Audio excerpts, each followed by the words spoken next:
계속해서 양지열 변호사와 함께 자세한 얘기를 좀 나눠보도록 하겠습니다. 어서 오십시오. 네, 예. 안녕하세요. 보셨습니다만 이게 박범계 법무장관 후보자의 인사청문회인지 아니면 김학의 전 차관 사건 청문회인지 좀 헷갈릴 정도로 한 사건에 대해서 집중됐습니다. 뭐 이게 좀 할 얘기는 아닙니다만 저렇게 되면 이제 박범계 장관 후보자는 속으로는 상당히 좋죠.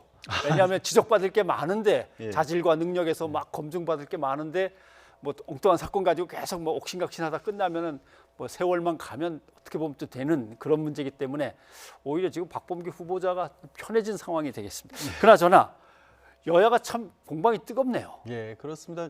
사실 김학의 전 법무부 차관 문제를 가지고 이렇게까지 뜨거워지려고 예상했던 사람은 거의 없을 것 같습니다. 아닌데, 예. 그리고 이 상황 자체가 말씀을 하신 것처럼 최근에 인사청문회, 뭐 국무위원은 어느 누구의 인사청문회 간에 그때 당시 한참 특히 여의도가 아니라 서초동의 법조계에서 문제가 되고 있는 일들이 국회에서 이걸 가지고 받아서 오히려 더 네. 논란을 정쟁을 벌이는 것들이 하루 이틀 일은 아닌데 굉장히 소모적이라고 저는 보여요. 이거는 결국 다 법적으로 정리가 될 문제들인데 왜 여의도에서 자꾸만 떠드시고 여의도에서 정리를 못한 문제들을 또 자꾸 서초동으로 가져온 일이 악순환으로 이어지는 게 아닌가. 국민적 입장에서 봤을 때는 굉장히 소모적인 논쟁으로밖에 보이지 않습니다.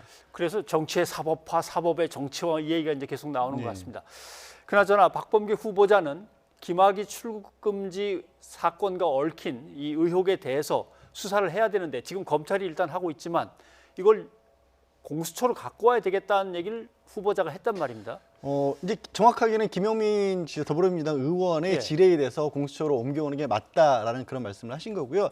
그거는 이제 법무부 장관 후보자 청문회 아니겠습니까? 법무부 장관 청문회고 현재 공수처법은 1월 1일자로 올해 시행이 됐습니다. 예. 그렇기 때문에 지금 고위공직자 특히 검사와 관련된 사건에 대한 원칙적인 관할은 공수처입니다. 그 공수처법에 의해서 공수처로 이 사건 수사 과정에서 고위공직자 특히 검사, 판사, 또 경찰 고위자나 이런 부분에 대해서는 수사를 기관에서도 통보를 하도록 하고 있고 그 통보가 있었을 때 공수처장이 판단해서 공수처에서 수사하는 게 맞다라고 한다면 이첩하는 게 원칙이거든요. 예. 그러면 법무부 장관 입장에서는 현재로서는 원칙적인 부분을 당연히 강조를 하실 수밖에 없는 게 아닌가. 지금 공수처는 출범을 했지만 많은 경우 저 보통의 경우에도 공수처의 존재 자체에 대해서 이렇게 인식을 못하고 있는 경우들도 있거든요. 예. 저는 그런 점에서 뭐 다른 여러 가지 문제도 있을 수 있겠습니다만 원칙론을 밝히신 게 아닌가 싶습니다. 원칙적으로는 그렇다. 그런데 물론 주호영 국민의힘 대표도 지적을 했습니다마는 지금 공수처로 가져가면 무슨 수사가 되겠느냐. 네. 공수처에서 처장만 뽑혀 있고 아직 검사들이 이제 인원 선발하고 있고 채용해야 되는데 뭐 어느 세월에 하겠다는 얘기냐, 안 하겠다는 얘기지. 예, 주호영 원내대표는 이제 현실론을 들고 나온 것이죠. 정확하게 말씀하신 것처럼 아무 인적 구성도 없는 상황이기 때문에 그런 문제가 있다라고 지적을 하시는 건데 그런데 다만 이 사건이 한편으로는 신속하게 수사를 해야 될 필요성이 있는 사건인가라는 또 질문도 다시 가능하겠죠.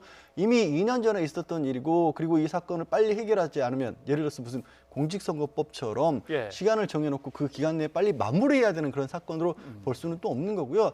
또 그보다 저는 더 문제가 된 부분이 뭐냐면 이게 김학의 전 법무부 차관 사건이 예. 대표적으로 검찰이 과거에 수사를 제대로 못했다라는 지적을 듣는 부분 아니겠습니까? 2013년, 2015년 두 차례에 걸쳐서 무혐의 처분을 했기 때문에 마지막으로 지금 다시 검찰의 잘못이 된 부분을 검찰 과거사 진상조사위원회까지 만들어서 들여다봤고 형사처벌을 했지만 결국 문제가 됐던 성범죄를 처벌을 못했다는 거예요. 예. 그래서 법원에서 판결을 하면서도 공소시효가 지났기 때문에 이 부분은 분명히 법적으로 유죄로 보이지만 판단할 수 없다라고 하는 그러니까 검찰의 잘못된 수사 부분이 어떻게 보면 법적으로도 인정된 그런 사안인데 예.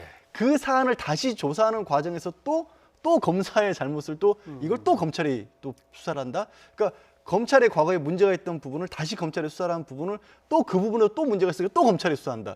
이게 뭔가 예. 객관적으로 외부에서 한 번쯤은 돌아오는 게 그래서 공수처를 만든 것이기도 하고요. 그런 상황 아닌가 그 부분도 좀 또 하나 난감한 문제가 생긴 것이 민주당 법률 대변인이죠. 김한규 변호사가 이게 맨 처음에 시작되기는 누군가가 공익신고로 예. 출국 금지하는 과정에 문제가 있었습니다. 법적인 걸 어긴 게 있습니다. 이렇게 이제 제보를 했기 때문에 시작됐는데 그게 또 검사였다라고 이제 이야기를 남겼습니다. 이렇게 네. 되면은 내부 고발이란 뜻인가요? 글쎄 이게 내부 고발이라는 것도 되게 이제 공익신고 같은 경우는 공익신고에 관한 법률을 보면 예로 들고 있는 게 예. 이제 국민들의 건강이나 안전이나 보건이나 환경 그렇죠. 이런 분야에 있어서 지금 뭔가 어떤 기업이 뭐 예를 들어 오염물질을 방류하고 있다. 그런데 그 부분들을 막아야겠다라는 취지로서 내부 고발을 하는 게 보통의 이 공익신고법의 취지인 거거든요. 예. 그런데 지금 뭐 김한규 대변인이 어떤 경로로 확인을 하셨는지 모르겠습니다만 실제로 언론을 통해서 이 공개된 자료들을 봐도 이거는 이 법조계 분들이라면 저도 그렇습니다만 검찰 출신이거나 검사가 만들었을 것 같다라는 생각이 들 수밖에 없는 문건이거든요. 그렇죠. 예. 작성 양식도 그렇고 내용도 검찰이 아니면 이렇게 쓸 수 없을 텐데라는 수사검사 아니면 수사검사 옆에 있던 사람이어야만 알 수 있는 최소한 것들. 네 그렇습니다. 그런 내용이고 이제 글 쓰는 방법도 역시 전형적으로 지금 검사가 작성하는 그런 부분 때문에 그런 뭐 추론은 당연히 가능한 상황이고 그러면 좀 이상해진다는 거죠. 이게 예. 과연 내부 고발이냐? 물론 검찰 내부에서도 내부 고발이라는 건 있을 수 있습니다만 그게 충족이 되려면 뭐 어떻게 보면 검사가 수사를 하겠다라고 얘기를 꺼내는데 뭐 부장이나 아니면 지청장이나 높은 검사가 그걸 막았다. 뭐 이런 상황이라면 혹시 모르겠습니다만 지금 상황이 그렇게 이 검사의 어떤 이 수사를 막힐 만한 상황이냐. 특히 윤석열 검찰 지금 총장이 있는 상황에서 그래서 이게 공익신고의 어떤 방향, 공익신고를 하는 방법을 택했던 부분이 왜 이렇게 택해야 했을지 그 부분이 의문스러운 상황인 건 맞죠. 검사로서 이건 수사해야 될 사항입니다. 그러면 내부에 어떤 경로가 있을 수도 있는데 네. 뭐 건의를 한다든가. 근데 이걸 정치권으로 이제 가져간 의도는 뭐냐? 이제 이것도 의심을 받긴 하는 것 같습니다. 그렇기 때문에 지금 이제 김한규 민주당 법률 대변인도 그 부분이 이 검사가 쓴 것이라고 그럼 어떻게 확인하시는지 저희로서는 알 수가 없습니다만 그 부분을 일부러 강조를 하신 것으로 보입니다.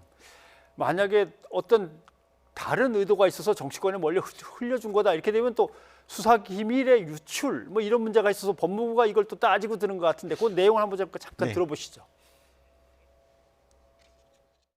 언론에서 인용되고 있는 휴대폰 포렌식 자료라든지 네, 어떤 진술 조서 내용이라든지 네, 출국 기록 조회 내용이라든지 이런 부분들은 네, 2019년 3월 당시 안양시청에서 있었던 수사와 네. 관련되는 수사 자료들입니다. 그렇기 때문에 그 당시 수사에 관련되는 분이 아니면 접근하기 어려운 자료들이기 때문에 그 공익 제보자란 분이 제가 판단하기에는 공무상 기밀 유출 혐의가 분명히 알겠습니다. 있습니다.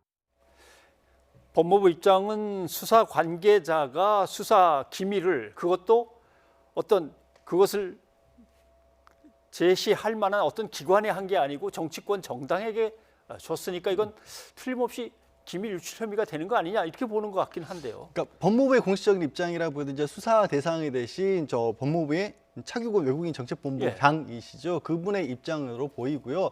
그렇게 들립니다. 이제 공익신고의 대상성 먼저 따져봐야 될 것 같다. 공익신고에 관한 법률에 의해서 이 해당이 되는 사안이냐를 하나를 따져봐야 될 것 같고요. 국회에 제출을 했다고 했었을 때도 국회의원도 공익신고의 대상이긴 합니다. 네. 다만 이제 단서가 붙는 게 이 어떻게 보면 진행 중인 사건을 막을 수 있거나 결과가 확산되는 것을 막을 수 있을 만한 그런 기관이어야 되는데 네. 과연 지금 상황에서 검사라는 신분 자체도 아까도 지적을 하신 것처럼 내부에서도 수사를 할 수 있는 상황인데 그것도 하지 않은 상황에서 그 외부로 권익위로 가져간 것도 의아한데 그걸 또 국회로 가져갔다. 그것도 국회의원 개인이 아니라 만약에 어떤 당을 골라서 가져간 것이라면 그 이유가 참 선뜻 떠오르지가 않는 상황이거든요. 그렇기 때문에 그럴 경우에는 공익신고성 자체가 어떻게 보면 정당성을 받기 어려울 수도 있고 그렇게 될 경우에는 이 기밀 유출 혐의로 뭐 어떻게 보면 수사의 대상이 될 수도 있다. 그 부분을 지적을 하신 거죠. 예. 그런 이제 또 국민의힘 쪽에서 지적하는 걸 보면 사실은 법무부가 뭔가 문제가 있다고 공익신고를 한 건데 법무부가 조사를 하겠다는 것도 말이 안 된다. 그리고 또 아니 공익신고라면은 일단 보호를 받아야 되고 일이 끝난 다음에도 보호를 받도록 법에 돼 있는데 지금 압박하는 거냐? 지금 이걸 따지는 것 같습니다. 그래서 이 부분에 대해서 국민권익위원회에서도 이게 공익신고의 대상이냐 아니면 이 신고자 역시도 본인에 대한 신변 보호 요청을 했다라고 했거든요. 예. 그렇기 때문에 그 부분을 먼저 권익위에서 결정을 해야 될 것으로 보입니다. 그러니까 이 공무상 기밀 유출이 되느냐 안 되느냐의 문제가 아니라 예. 설령 된다고 할지라도 이게 공익신고에 해당하고 그래서 신변보호 대상이 된다고 한다라면 그 유출을 문제 삼는 것은 이제 공익신고법에서 불법이 되는 것이고요. 예. 만약에 이 보호의 대상이 되지 않는다, 공익신고 대상이 아니다라고 판단을 한다면 이거는 공무상 기밀 유출로서 또 수사의 대상이 될 수도 있는 거죠. 네. 아무튼 법무부 장관의 후보자 인사청문회에서 계속 불거지고 있는 사안인데, 아무튼 뭐 어느 쪽으로 갈지 모르겠습니다만 간단한 얘기인 것 같습니다. 공수처를 빨리 완성시켜가지고 공수처가 맡으면 뭐 문제가 없는 것 같기도 하고 좀 지켜봐야 되겠군요. 예, 양 교사님 고맙습니다. 네, 고맙습니다.